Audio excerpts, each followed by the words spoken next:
To open all schools after months of COVID-19 precipitated break, most private institutions across the country are yet to open their doors to learners. A number of learning institutions are still grappling with reeling economic effects occasioned by the deadly virus, even as others ponder other options to keep their structures occupied. The Private Schools Association is now pleading with the national government to cushion them, as some have been greatly affected by the global pandemic. John Maina reports.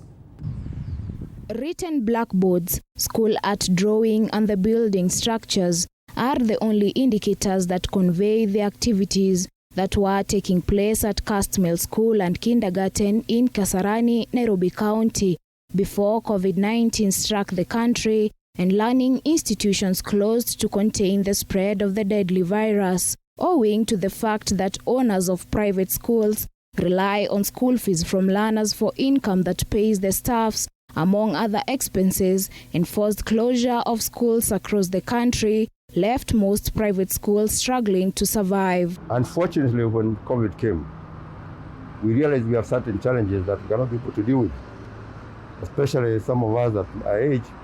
Running an institution like this when there are so many challenges of COVID, I realized that it would be very difficult for me to continue.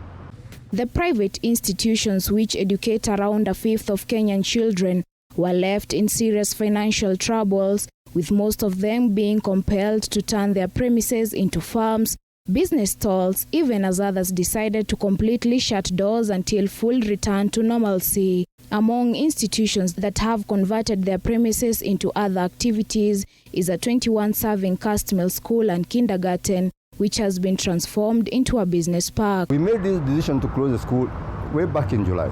Kimani Njoroge, the institution's director, says that even as the government ordered for reopening of schools, COVID-19 protocols could see the institution accommodate a lesser number of pupils. Conditions that are required to run a school are fairly challenging. Social distancing that is required, you need more space, you need more buses, more transport, and the school is complicated to run. The institution had made arrangements to transfer learners to neighboring schools that offer similar quality education. Venturing in new income-generating activities has not been easy, as the premises required to be redesigned, and redoing the landscaping is quite expensive. And we went to quite a number of schools around here and even beyond, where we knew the quality of education was good. And we were able to get all our pupils to join those schools.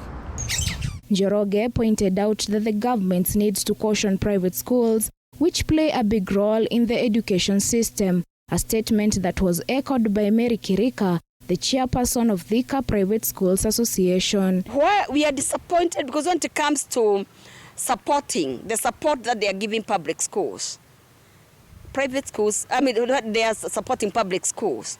Private schools have been isolated. The 7 billion shilling concessional loan from the government to support private schools did not reach many institutions, another factor that resulted in their closure. Nearly 200 private schools in the country closed shop completely. Joan Maina, TV 47.